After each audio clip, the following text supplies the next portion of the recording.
컴퓨터나 노트북을 구매할 때 CPU라는 말을 한 번쯤 들어본 적 있죠? 이걸 만드는 대표적인 회사로는 인텔 그리고 AMD가 있습니다. 역시 한 번쯤은 들어보셨을 거예요. 컴퓨터에서는 단기 기억과 장기 기억 두 가지로 구분되는데, 램은 단기적으로 기억해야 할 데이터를 보관하고 SSD나 하드디스크에서는 장기적인 데이터를 저장하고 있습니다. 그리고 CPU는 이 단기 기억 데이터와 장기 기억 데이터들을 생각하고 판단하여 실제로 처리하는 뇌라고 볼 수 있습니다. 그래서 아무리 좋은 그래픽카드나 램이 들어있어도 CPU가 없다면 전기만 연결된 고처리일 뿐이고 아무것도 처리할 수 없습니다. CPU는 프로그램의 명령어를 읽고 그걸 계산해서 사용자가 내린 명령을 수행하게 하는 역할을 합니다. 대부분의 사용자가 윈도우 운영체제를 사용하는데, 윈도우에서 내 컴퓨터의 속성을 눌러보면 프로세서 항목 옆에 나타나는 게 바로 사용 중인 CPU입니다. 옆에 표시된 기가헤르츠는 클럭 속도를 의미하고, 이건 CPU가 1초에 몇 개의 명령을 처리할 수 있는가를 나타냅니다. 예를 들자면 3GHz라고 했을 때 1초에 30억 번의 연산을 수행하는 셈이죠. 그렇다면 i3 2120이라는 인텔 2세대 모델을 예로 들자면 표기된 대로 3.1GHz라고 표기되어 있으니 1초에 31억 번의 연산이 가능한 것입니다. 상당히 많은 명령을 처리하고 있죠. 근래 출시되는 세대는 인텔 기준으로 현재 14세대, 15세대인 울트라 시리즈가 나와 있습니다. 이를 예로 들어 i5 14400 모델인 14세대 모델과 비교해보면 14세대는 4.7GHz로 클럭 수치만 따져보면 10년도 더 된 이전과 비교해서 조금 오른 것 같지만, CPU의 성능은 단순히 클럭만 높으면 좋다가 아닙니다. 성능을 구분짓는 건 여러 가지가 있겠지만 크게 세 가지로 클럭 속도와 IPC 그리고 코어 개수로 나뉩니다. 클럭은 위에서 설명한 것처럼 1초에 몇 개의 명령을 처리할 수 있는지를 수치로 나타낸 것이라면, IPC는 얼마나 효율적으로 그 명령을 처리하는지를 의미합니다. 그리고 코어 개수는 이 명령을 수행하는 일꾼의 수라고 볼 수 있어, 동시에 여러 일꾼이 31억 번을 일한다면 상당한 속도로 더 빠른 결과물을 내놓을 수 있겠죠. 따라서 단순히 옛날 모델인 3GHz 클럭의 구형 CPU보다 근래 출시된 2GHz 신형 CPU가 더 빠를 수 있는 이유가 바로 여기에 있습니다. CPU는 정말 많은 작업을 동시에 처리하기 때문에 발열이 상당히 높습니다.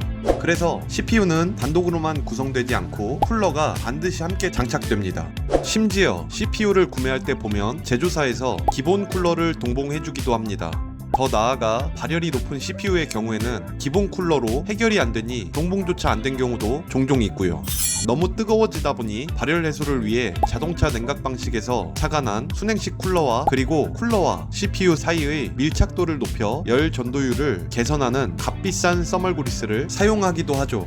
CPU의 교체는 사용자의 경험에 따라 차이는 있지만 쉽지만은 않은 작업입니다.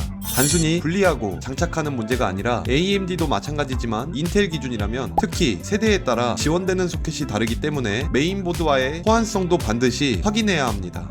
그래서 보통 한번 고르면 컴퓨터의 수명 끝까지 가는 부품 중에 하나이기도 합니다. 그래픽카드는 그냥 새로 구매해서 장착하면 되지만, CPU는 교체하려면 메인보드와 심지어 램까지 세트로 같이 교체해야 하는 경우도 있습니다. 간단하게 세대와 호환성을 확인하는 방법을 알아볼게요. 예를 들어 i3 6100 모델을 살펴보면 인텔 공식 홈페이지에 패키지 사양 항목에 소켓 지원 부분을 보면 LGA1151이라고 기재되어 있어요. 그럼 메인보드 또한 LGA1151이라는 메인보드를 찾아 사용해야 하는 것이고요. 이미 i3 6100을 사용하고 있다면 LGA1151 소켓을 사용하는 CPU로만 업그레이드가 가능합니다. 이러한 규칙은 인텔이 정하기 때문에 세대마다 달라지지만 2세대와 3세대가 1155 소켓을 사용하고 6세대와 7세대는 1151 소켓을 사용합니다. 그럼 두세대 간 호환이라고 생각이 들 수도 있는데, 4세대 경우는 한 세대만 지원 가능하고, 또 12세대 경우는 12세대, 13세대, 14세대로 LGA 1700 소켓을 사용하여 3세대 간 호환이 가능합니다. 한편 AMD의 경우는 인텔보다 세대 간 소켓 호환성이 더 넓고, 세대가 바뀌어도 바로 단종되지 않고 여전히 이전 세대를 지원하기 때문에 금액적인 부분이나 유지보수 측면에서 더 유리하다고 평가를 받곤 합니다. 소켓 호환성 뿐만 아니라 메인보드에서 해당 세대를 지원하는지 바이오스 버전이 최신인지도 반드시 확인해야 합니다.